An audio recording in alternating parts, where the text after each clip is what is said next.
दोस्तों, अब लोकसभा चुनाव में सिर्फ 2 महीने का वक्त बचा है जब नोटिफिकेशन जारी हो जाएगा। और ऐसे में दोस्तों, अब हिसाब किताब लेने का समय आ गया है। मोदी जी ने काम किया भी है या नहीं किया है, देखना तो पड़ेगा ना। और इसीलिए आज आपके सामने रिसर्च का खजाना लेकर आया हूं। जी हां, बही खाता, आपको हिसाब किताब दिखाने के लिए मोदी सरकार के 10 साल और मनमोहन सरकार के 10 साल। तो आप एक एक करके देख लीजिए और बड़े ही रिसर्च के साथ, चाहे भारत की स्थिति इनके 9-10 वर्षों के कार्यकाल के बाद कैसी रही हो, महंगाई दर, महंगाई की तो बड़ी चर्चा होती है ना, इसके अलावा बेरोजगारी की बात करूंगा, भ्रष्टाचार का क्या आलम है वो बताऊंगा, FDI, domestic retail investor, foreign investor investments, GDP विकास दर, सबकी बात करूंगा। इसके अलावा भारतीय अर्थव्यवस्था का सकल उत्पाद कितना है, बड़े सवाल उठाते हैं लोग, 5 ट्रिलियन डॉलर के, इंफ्रास्ट्रक्चर डेवलपमेंट, कृषि उत्पादन, औद्योगिक उत्पादन, बिजली उत्पादन की भी चर्चा करूंगा, बताऊंगा। शेयर मार्केट को लेकर तो क्या कुछ कहा जाता है, उसकी भी चर्चा करूंगा। सॉवरेन रेटिंग्स, इसकी भी आप कई बार चर्चा सुनते होंगे, आखिर स्थिति क्या है और मनमोहन सरकार में क्या स्थिति थी, यूपीए सरकार में, जो इस समय इंडी अलायंस है। मैं इंडी अलायंस को भी, यूपीए सरकार एक ही जैसी स्थिति है, उस समय भी मिली जुली खिचड़ी सरकार और इस समय भी इंडी अलायंस। इसके अलावा ईज ऑफ डूइंग बिजनेस, आत्मनिर्भर भारत अक्सर सुनते हैं, तो मनमोहन सरकार के समय कैसी स्थिति थी और इस समय क्या हालात हैं। इसके अलावा भारत की आर्थिक वैश्विक स्थिति, सारे के सारे आंकड़े रिसर्च के साथ और एनिमेशन के जरिए, ग्राफिक्स के जरिए, ताकि आपको सहज तरीके से समझ में आ सके।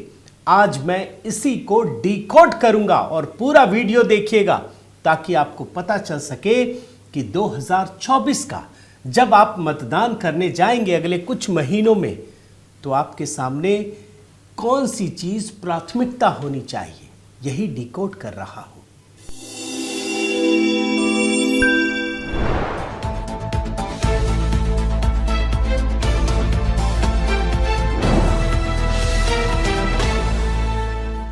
साथियों नमस्कार, मैं हरिश्चंद्र बर्डवाल। अब सीधे दोस्तों मैं आंकड़े से शुरू करता हूं और जो चीजें अभी बताई ना, अब एक एक करके बहुत ही संक्षिप्त में मैंने 2 साल को बिल्कुल माइलस्टोन मान लिया है, 2013 और 2023। इन्होंने भी, यूपीए सरकार ने भी 10 साल का कार्यकाल पूरा किया। सोनिया गांधी यूपीए की चेयरपर्सन थी, बहुत ताकतवर, राहुल गांधी भी मजबूत थे। और अब मोदी सरकार उस समय बहुत सारे दलों की थी। तो आप देखिए, सबसे पहले भारत की स्थिति, मनमोहन सरकार के 10 साल के कार्यकाल के बाद जो अब इंडिया अलायंस बन गया है, जानते हैं भारत की स्थिति लॉस्ट डेकेड के रूप में याद की जाती है। जी हां, देख लीजिए, UPS 10 year report card, scams, policy paralysis, crashes India's economy, lost decade.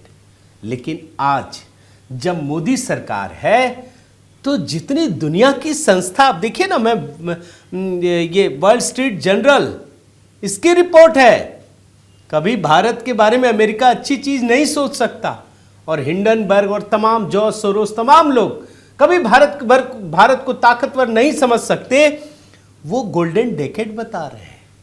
यानी इंडिया अलायंस या यूपीए का कार्यकाल लॉस्ट डेकेड और मोदी सरकार का कार्यकाल गोल्डन डेकेड के रूप में। आगे बढ़िए और आपको चीजें दिखा, बहुत संक्षिप्त में बता रहा हूं दोस्तों, और ये पूरा रिसर्च मेहनत के साथ। आप देखिए, महंगाई दर, बड़ी बात होती है ना महंगाई की, कुछ भी आंकड़े उठा लिया, यहां तो प्याज पे सरकार चली आती, इसलिए महंगाई दर को समझना जरूरी है, ये हमारे और आपके जीवन से जुड़ा हुआ है। आप देखिए, ये यूपीए सरकार के आखिरी समय का 12 दिसंबर 2013 की रिपोर्ट है। At 11.24% retail inflation brings more bad news for UPA. आप समझ रहे हैं?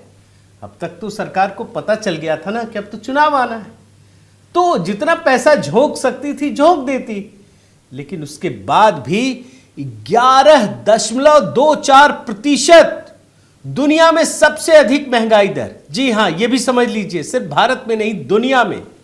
और अब आप मोदी सरकार का कार्यकाल देखिए, यह रिपोर्ट भी 12 दिसंबर 2023 की ही है, ठीक 10 साल बाद की। मैं थोड़ा सिमिलरिटी भी लाने की कोशिश कर रहा हूं। अब देखिए, India's retail inflation surges 5.5% in November from 4.8% इन अक्टूबर, यानी नवंबर में बढ़ गया महंगाई दर 5.5% और अक्टूबर में 4.8%। लेकिन अब दो तुलना समझिए, एक तो कि भारत में जो उनके कार्यकाल से तुलना करें तो भी बहुत कम है, और पूरी दुनिया से भी कंपेयर कर दें तो भी भारत का महंगाई दर सबसे कम है। यह है दोनों सरकारों की तुलना। मोदी जी से कीजिए, अच्छा है, लेकिन आंकड़े भी तो देखिए, बताएंगे क्या? इसीलिए आगे बढ़िए। बेरोजगारी दर, बड़े ये लोग बोलते हैं ना, राहुल से लेकर तेजस्वी तमाम तो रोजगार भर देंगे। आपको भी मौका मिला था, इसी इंडिया अलायंस को मौका मिला था, सोनिया गांधी, राहुल गांधी, तमाम नेता थे। आप देखिए, अनएम्प्लॉयमेंट रेट एट 4.9% इन 2013-14, 2013-14 में 4.9% अनएम्प्लॉयमेंट रेट। देख रहे हैं ना? और सिर्फ रेट 4.9% है, यही नहीं है, वो बढ़ भी रहा है। समझ रहे हैं आप? वो उछाल पर है अनएम्प्लॉयमेंट रेट। अब आप आइए मोदी सरकार में। Unemployment in India fell to 6-year low during July 2022 to June 2023। जी हां, ये कम तो है ही, और ये कम कितना है? 3.2%। जी हां, 3.2%, और वो ढलान पे है। अच्छी बात या बड़ी बात ये है, और क्या लिखा आप देख लीजिए। India's unemployment rate for persons aged 15 years and above was recorded at a 6-year low, माने 6 साल में सबसे कम 3.2%। ये बेरोजगारी दर का हाल है। ये आंकड़े याद रखिएगा दोस्तों, काम आएंगे। अभी तो चुनाव का समय, अब तो माहौल ही शुरू हो गया, लेकिन अब चुनाव की इस गहमा गहमी में ये आंकड़े बड़े महत्वपूर्ण होते हैं। वरना लोग बोलेंगे ना ये सब केवल सांप्रदायिकता में जाते हैं। सांप्रदायिकता नहीं, ये रिपोर्ट कार्ड है। आगे बढ़िए। भ्रष्टाचार बहुत बड़ा मुद्दा है। 2013 में भ्रष्टाचार की क्या हालत थी आपको पता है ना? Corruption in India increased in past 2 years, global study says. ये 2013 का है कि 2 साल में भ्रष्टाचार बढ़ता चला गया, और ये पूरी दुनिया देख रही थी। भारत के लोगों को तो छोड़ ही दीजिए, जरा दुनिया भर की रिपोर्ट भी तो देखनी है। अब आप आइए मोदी सरकार में, देखिए, India cleanest in South Asia corruption perception index, मतलब पूरे दक्षिण एशिया में भारत सबसे क्लीन है भ्रष्टाचार के मामले। क्लीनेस्ट। हालांकि इन लोगों को अच्छा पछता है क्या कि अच्छी चीज बता दे तो कुछ बुरा चीज तो जोड़ेंगे ही। तो लिख दिया कि बट डेमोक्रेटिक स्टेटस फ्लैग्ड। ये भारत की अच्छाई देख नहीं सकते। और भारत जब ताकतवर हो रहा हो तो आपको क्या लगता है कोई आपको तारीफ करने आएगा? नहीं आएगा। आप काम करते रहिए, और अपने को जरूरत भी नहीं है। ये मोदी का रिपोर्ट कार्ड है, वो मैं आपको दिखा रहा हूं। आगे बढ़िए, एक और दिखाता हूं भ्रष्टाचार। 2013 में UPA government was involved in scams worth ₹12 lakh crore. आप समझ रहे, 12 लाख करोड़ रुपए का ये खबर थी, घोटाले। ये खबर आई थी। आज खबर आती है क्या कहीं कोई भी कि कोई घोटाला? लाख करोड़ तो छोड़ ही दीजिए, उल्टा 1.25 लाख करोड़ की ब्लैक मनी रिकवर की गई है। गजब है, क्या मजेदार चीज है। अब इससे बात पूरी हुई नहीं। मोदी सरकार ने 1.25 लाख करोड़ रुपए का काला धन रिकवर किया। इससे बात समझ में नहीं आएगी। क्यों जानते हैं? क्योंकि मनमोहन सरकार, यूपीए सरकार के दौरान, गांधी परिवार की सरकार के दौरान 12 लाख करोड़ का स्कैम तो बचाया भी ना। ये स्कैम हुए नहीं, बचाया, और बचाने के बाद सिस्टम में लाने के बाद 1.25 लाख करोड़ रुपए रिकवर भी किया। कितने लाख करोड़ हो गए गिन लीजिए और जीरो भी लगा लीजिएगा। आगे एक और रिपोर्ट देखिए, UPA report card, 9 years 9 scams, 9 साल में 9 घोटाले। लेकिन इतना ही नहीं है, यहां तो घोटालों का अल्फाबेट्स तैयार हो गया था। भूल तो नहीं गए, कहानी सामने है। और इधर भ्रष्टाचार तो छोड़िए, एक व्यक्ति धीरज साहू, कांग्रेस का नेता, 350 करोड़ रुपए, आप कोलकाता चले जाइए, यहां पे 48 करोड़ रुपए रिकवर किए गए। कैश का पहाड़ है ना, मजेदार। इस रिपोर्ट को देखिए जरूर दोस्तों, लोगों तक पहुंचाइए। अभी मैं और आपको दिखाता हूं। एफडीआई में आइए, फॉरेन डायरेक्ट इन्वेस्टमेंट, 2013 में 28 बिलियन डॉलर का निवेश, यानी एफडीआई में ठन ठन गोपाल। और 2023 में आइए, 70.97 बिलियन डॉलर का निवेश। और इसके एक साल पहले अगर चले जाएंगे ना तो 80 बिलियन डॉलर का निवेश, यानी एफडीआई में मालामाल है ना। गजब आंकड़े दोस्तों, बड़ी मेहनत से निकाला है ताकि आपको पता चले। आपको होता क्या है कि एक तरफा अगर चीजों को देखेंगे ना, आपको समझ में नहीं आएगा, तो आपको दोनों तरफ के पक्ष पता होने चाहिए। आगे बढ़िए, डोमेस्टिक रिटेल इन्वेस्टर, एक में आम जनता का अविश्वास और दूसरे में बाजार पर विश्वास। 2013 में 2.1 crore domestic retail investor, 2.1 crore यानी 2 करोड़ 10 लाख। आगे बढ़िए, 2023 में आइए, 13 करोड़ से अधिक डोमेस्टिक रिटेल इन्वेस्टर। है ना फर्क, कितना फर्क है आप समझिए। 2 करोड़ और इधर 13 करोड़, यानी 6 गुना से भी ज्यादा, माने 6.5 गुना अगर वैसे देखिए तो। और इतना ही नहीं, 9 साल में 11 करोड़ लोग इतने मजबूत हो गए कि वो पैसे लगा रहे हैं, कमा रहे हैं बाजार में लगा के। इसका मतलब यह हुआ दोस्तों कि हर साल 1 करोड़ लोग निवेशक भी बन रहे हैं। बेरोजगारी का आंकड़ा जो लोग बोलते हैं ना, उनसे पूछिएगा कि हर महीने 8-10 लाख लोगों के हाथों में इतना पैसा आ रहा है कि वो बाजार में निवेश कर रहे हैं। अब मैं आपको एफआईआई यानी फॉरेन इन्वेस्टर इन्वेस्टमेंट्स 2013-2023, विदेशी निवेशकों का अविश्वास उस समय दिखता था और इसीलिए 12 बिलियन डॉलर का ही निवेश हुआ। लेकिन 2023 में आइए तो आपको यह आंकड़ा बढ़कर 16 बिलियन डॉलर, जी हां 16 बिलियन डॉलर का निवेश किया गया। अब आइए जीडीपी विकास दर। जीडीपी विकास दर की तो खूब चर्चा होती है, हेडलाइंस भी बनती है अखबारों की, टीवी की, हर जगह, और यही देश के लिए बड़ा नीति निर्धारक चीज होता है। वो भी देख लीजिए, 2013 में 4.7%, 2023 में 7.6%। 2013 की हेडलाइन पढ़िए, economy grows at slowest rate in a decade in 2013। माने ये जो ग्रो हो रहा है ना, वो स्लोएस्ट रेट में हो रहा है, सबसे निचले स्तर पे चला गया, समझिए। और जो 2023 के आंकड़े देखिए, GDP Sergey 7.6%, goes past RBI forecast, यानी आरबीआई ने जो अनुमान लगाया उसको भी आगे बढ़ गए, उससे भी आगे बढ़ गए। कमाल। मतलब मोदी जी अनुमान कम लगा रहे हैं, जो रिपोर्ट है वो तो और अच्छा है। बोलते हैं कि भैया हमको 90% मार्क्स आएगा, यहां तो 95% आ गया। गजब है। और आगे देखिए, भारतीय अर्थव्यवस्था का सकल उत्पाद, जो हॉलिस्टिक तरीके से देखते हैं ओवरऑल, जिसकी ट्रिलियन डॉलर की बात होती है ना दोस्तों, वो मैं आपको दिखा रहा हूं। 2013 में 1.6 ट्रिलियन डॉलर की इकोनॉमी, 1.6 ट्रिलियन डॉलर, बड़े ध्यान से सुनिए। और 2023 में $3.75 ट्रिलियन की कहानी।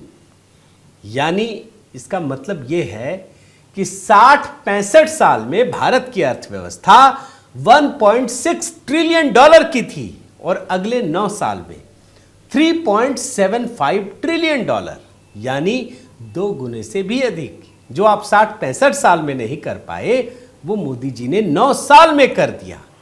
है ना कमाल का आंकड़ा। और आगे बढ़िए, इंफ्रास्ट्रक्चर डेवलपमेंट पर आइए। आप देखिए, सड़क, हाईवे, इन चीजों की बात बता रहा हूं। जो ओवरऑल इंफ्रास्ट्रक्चर होता है बड़ा महत्वपूर्ण होता है। आपके पास पैसा कितना आ रहा है और उस पैसे को आप सिर्फ सैलरी में देके खर्च कर रहे हैं या कोई आगे नीतिगत योजना बना रहे हैं, इंफ्रास्ट्रक्चर डेवलपमेंट कर रहे हैं। आप देखिए 2013-14 में 31,130 करोड़ रुपए बजट में दिए गए, सिर्फ 31,130 करोड़। और आप बड़े ध्यान से सुनिए आंकड़ा, विश्वास नहीं होगा। 2023-24 में 2,70,435 करोड़ रुपए बजट में दिए गए। कहां 31,000 और कहां 2,70,000 करोड़। कितना बड़ा फर्क है। जो लोग पूछते हैं ना मोदी जी ने क्या किया, उनको आंकड़े दिखाइएगा।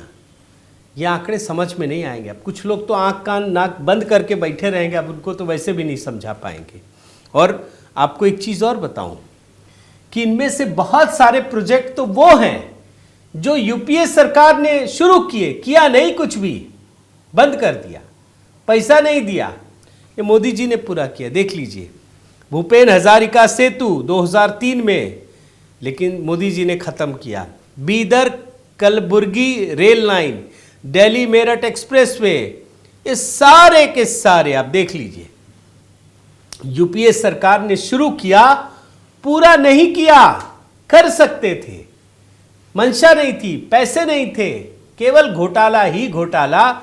मोदी जी ने पूरा किया। तो ये प्रोजेक्ट है। आगे बढ़िए, कृषि उत्पादन में आइए, देखिए बहुत ध्यान से। 2012-13 में 250 million ton food grain output था, 250 मिलियन टन। लेकिन 2022-23 में आइए तो 330.5 million ton food grain output था। आप समझ रहे हैं, सरकार बदलने से जमीन नहीं बढ़ जाती, खेती की कम होती है। क्योंकि पॉपुलेशन बढ़ता है तो फिर घर और तमाम चीजें बनती हैं। तो जो कृषि योग्य भूमि है हो सकता है कम हुई होगी, लेकिन उत्पादन बढ़ गया। जानते हैं क्यों? क्योंकि मोदी सरकार ने किसानों के हित में बड़े फैसले किए। सॉइल हेल्थ कार्ड से लेकर स्वनिधि और ढेर सारी योजनाएं, सिंचाई योजना, इरिगेशन से जुड़ी हुई योजना, ड्रिप वाली जो है, बहुत सारी किसानों को लेकर तो कितनी ही योजनाएं। और उसका असर आपको इन आंकड़ों में दिख रहा है। और आगे बढ़िए, औद्योगिक उत्पादन 2013 में 2.8%। अच्छा, यहां भी हेडलाइन पढ़ता हूं, industrial output growth slows to 0.6% in August. माने स्लो होता है और 0.6%।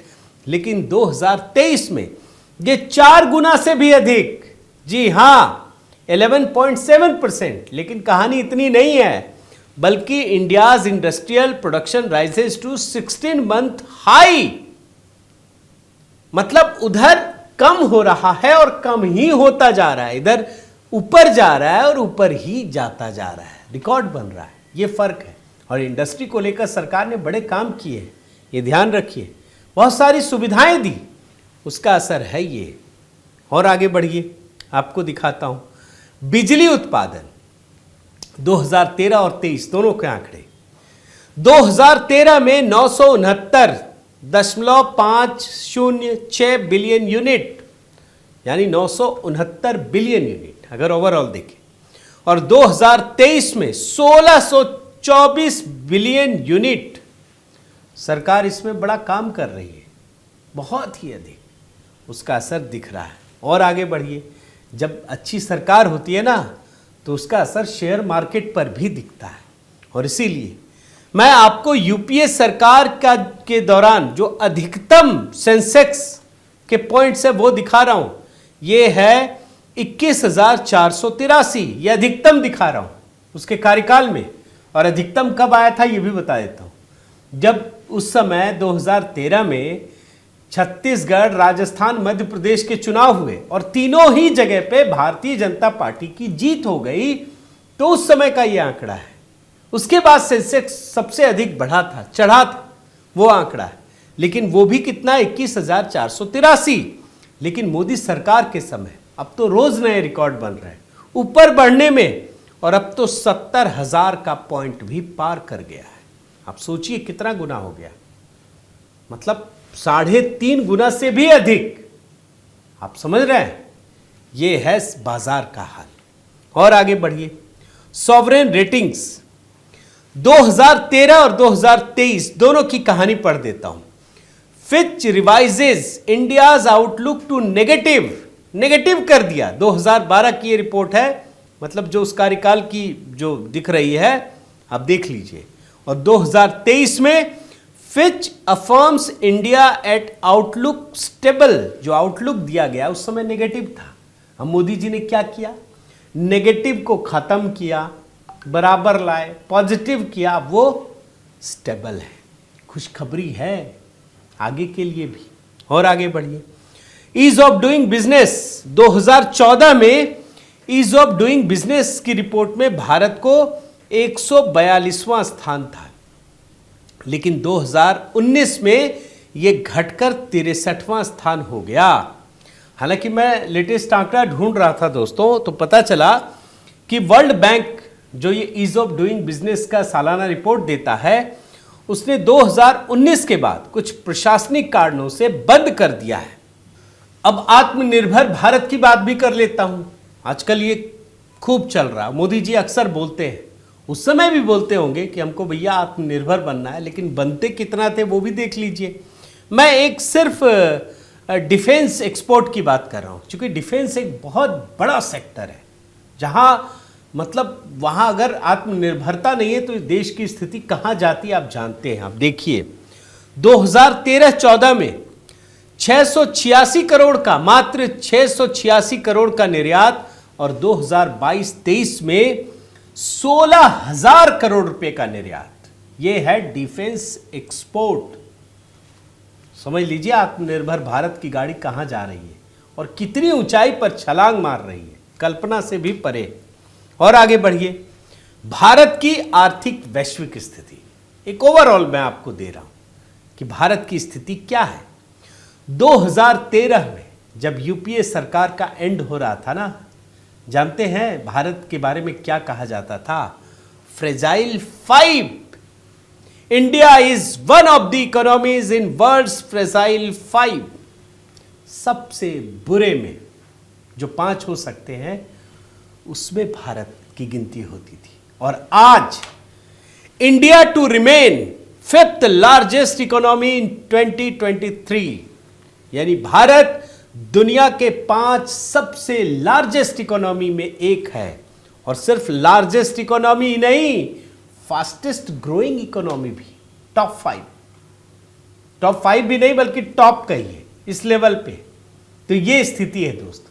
अब आप समझिए, ये जितने आंकड़े मैंने दिखाए, ये भारत की उन्नति, तरक्की, आज विकसित भारत का संकल्प ले रहे हैं प्रधानमंत्री मोदी और इस देश की जनता ले रही है। ये विकसित भारत के बारे में आप 2013 में सोच भी नहीं सकते थे। उस समय यह सोच आ गई थी कि हम इन्हीं परिस्थितियों में जीने और मरने के लिए विवश हैं। यहीं आपको रहना, कुछ नहीं होगा, कब बैंकरप्ट हो जाएगा देश कोई नहीं जानता। लेकिन आज भारत ताकतवर है, सशक्त है, सक्षम है, दूसरों की मदद कर रहा है। यही फर्क होता है दोस्तों एक मजबूत सरकार में। तो यूपीए सरकार के 10 साल, और आज आप उसको इंडिया अलायंस कह सकते हैं, इंडिया अलायंस की ये जो है ना, ये रिपोर्ट कार्ड है, और मोदी सरकार के 10 सालों का, 9 सालों का रिपोर्ट कार्ड है। उम्मीद है दोस्तों ये रिसर्च आपको पसंद आया होगा। और चुनाव का समय है, अब तो कुछ ही महीने बचे हैं, तो मेरी आपसे विनती है कि आम लोगों तक पहुंचाइए, इसे दिखाइए, बताइए, एक एक पॉइंट्स लोगों तक पहुंचाइए, ताकि लोगों को पता चल सके कि मोदी सरकार होने का मतलब क्या है। जो परिश्रम उन्होंने की है, उस परिश्रम का परिणाम आज देखने को मिल रहा है। उम्मीद है आपको पसंद आया होगा। अपना प्रेम और सहयोग बनाए रखिए दोस्तों। वीडियो को लाइक कीजिए, सब्सक्राइब कीजिए, कमेंट कीजिए, कमेंट ज़रूर कीजिएगा, बताइएगा ताकि ऐसे वीडियो और बना सकूं। और इस बेल आइकन को प्रेस करना मत भूलिएगा। नमस्कार।